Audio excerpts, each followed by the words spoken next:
All right, so this is a book about shy cats, and you are going to love it. This story is called Miss Hazeltine's Home for Shy and Fearful Cats. It's written by Alicia Potter and illustrated by Brigitte Siff. And the wonderful people at Alfred A. Knopf Publishing have given us permission to read this online. Thank you. When Miss Hazeltine opened her home for shy and fearful cats, she didn't know if anyone would come. But come they did. He runs from mice. She's scared of birds. Can't pounce. Won't purr. Hopeless. Worthless. Afraid of everything.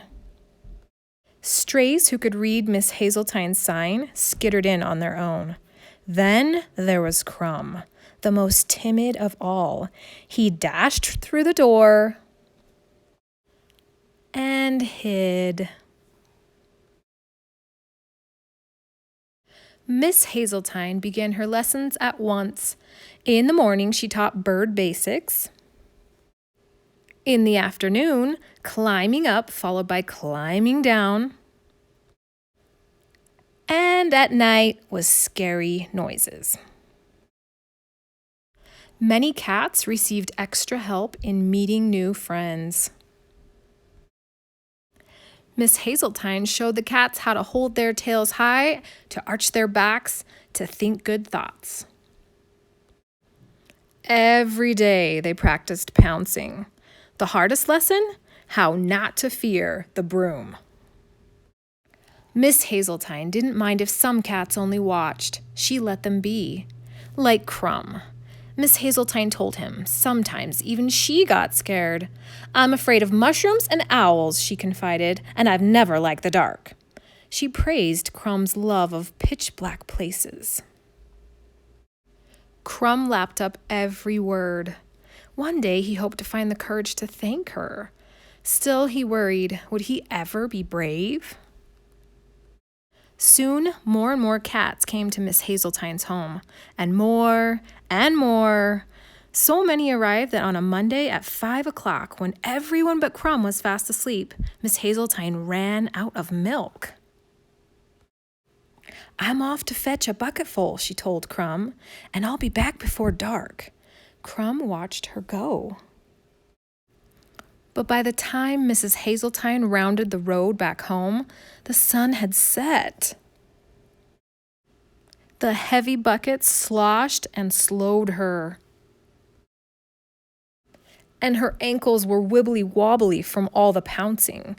Miss Hazeltine tripped and fell into a ditch. With her ankle sore and throbbing, Miss Hazeltine was stuck. She shivered in the dark, the pitch-black dark. Was that an owl hooting? She peered around. Mushrooms!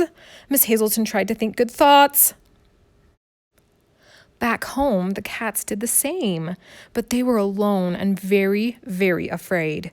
They didn't know where Miss Hazeltine had gone. And they hadn't yet had the lesson on what to do when the lady you love goes missing. But Crumb knew where Miss Hazeltine had gone. And maybe, just maybe, what to do. Crumb stepped into the moonlight. He arched his back and held his tail high. He gathered the others, armed with nothing but the old broom. The residents of Miss Hazeltine's home for shy and fearful cats streamed into the night. Down in the ditch, Miss Hazeltine groaned. "What will happen to the cats?" she whispered. "And dear, dear Crumb." Yet, something was happening. The cats felt it in their chests. With Crumb at the fore, they followed the sweet smell of milk down the road. Right to Miss Hazeltine. At Crumb's meow, the cats stared down the mushrooms.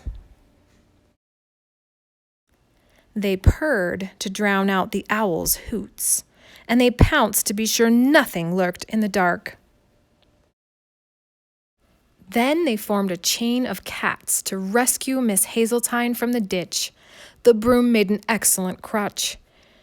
Mrs. Hazeltine was escorted back to the home for shy and pretty brave, if you ask us, cats, as the strays amended the sign. You are as bold as lions, Miss Hazeltine told her rescuers, and whether you stay forever or head out into the world, I'll never forget your courage. The cats were so happy they didn't even miss their milk, especially Crumb, who had found a new favorite spot. Wasn't that story super cute? I feel like a lot of times we feel like Crumb and we're really shy, but when it comes to helping others, we can be as brave as lions. All right, we're going to read again soon. Take care.